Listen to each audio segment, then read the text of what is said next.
Welcome to today's video. My name is Robin Thornton, encouraging you to think musically.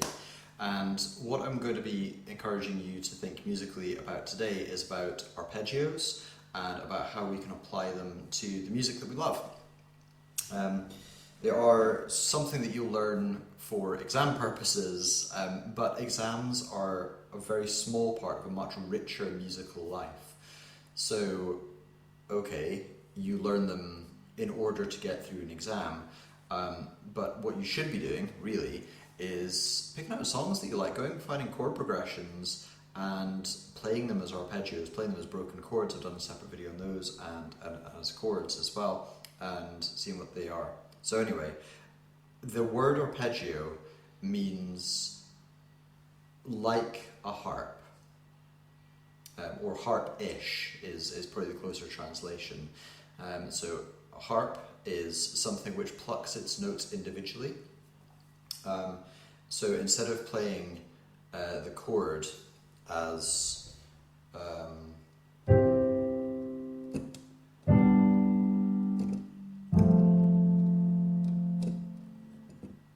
then what we do is we play it as if you were playing a harp. So you just play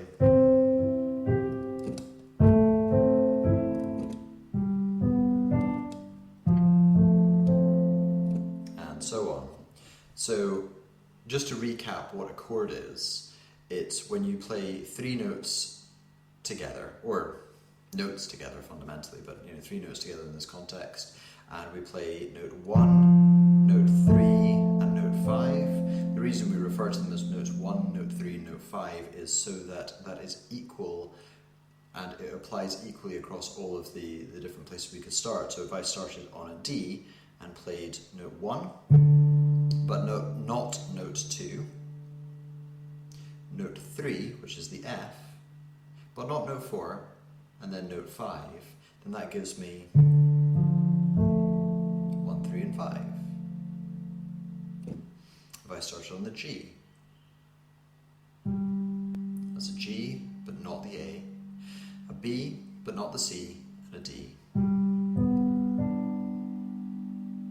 I think any parent who has 3 children and has to take them on a long journey will know exactly how to create a harmonious journey by adding equal space in between them. If they're all bunched together, then the end of the journey is going to sound like this, which is not particularly harmonious. If you make sure one is sat by the window, one is sat in the middle, and one is sat by the other window, and there is space in between them, then it's much more harmonious.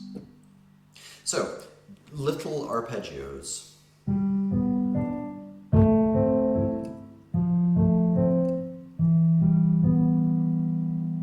That's me just starting on different notes. Slightly bigger arpeggios, playing, let's say we start on the C, and I give you that little one again, 1, 3, 5, but this time I play the C, which I've got down the bottom, I also play up the top.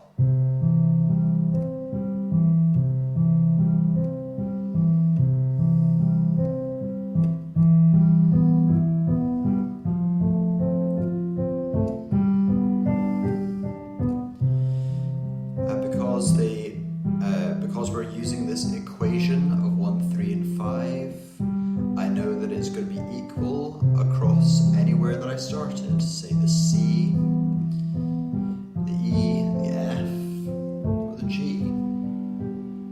Something else that I can do, let's make sure I've got enough space here. Let's say I start on an A, and I play A, C, and E. I can then join in with my right hand, playing the same A, C, and E, but up the octave. So that's a slightly longer arpeggio.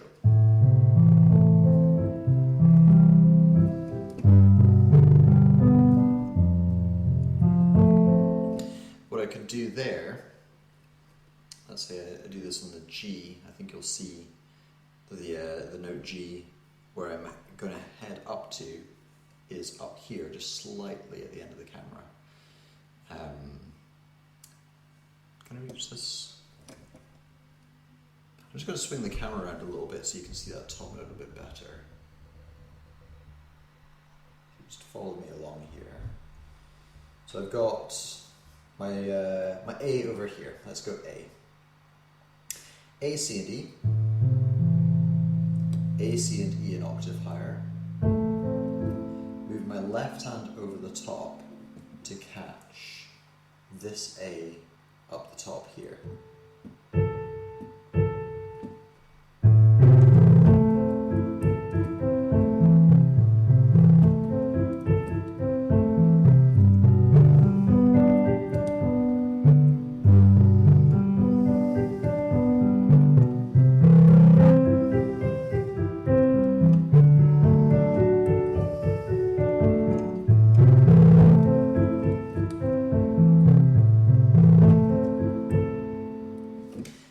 Apply a little bit of pedal to that, and if you play that on a public piano or on a you know, if you're in a music shop and you're just sitting down at the piano and you go.